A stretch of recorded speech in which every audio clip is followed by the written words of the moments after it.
Question at 2, sample 1 and 2 are initially kept in the same state. The sample 1 is expanded through an isothermal process, whereas sample 2 through an adiabatic process up to the same final volume. The final temperature in the process 1 and 2 are T1 and T2.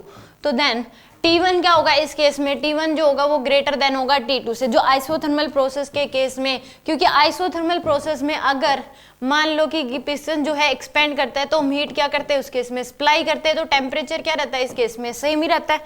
But adiabatic process में volume V1 से क्या होगा V2। ऐसे adiabatic process में no heat interaction between system and surrounding, तो उस case में जब एक्सपेंड करेगी तो टेम्परेचर क्या होता है इस केस में कम होता है, क्योंकि गैस वर्क करती है और गैस जो वर्क करती है वो इंटरनल एनर्जी की कॉस्ट पे करती है। आइसोथर्मल प्रोसेस में जो गैस वर्क करती है वो जो हम हीट सप्लाई करते हैं उसके बदले में, तो टेम्परेचर सेम ही रहता है। तो आइसोथर्मल में टेम्परेचर क्या होगा T1 जो है वो ज्यादा होगा किससे, T2 से।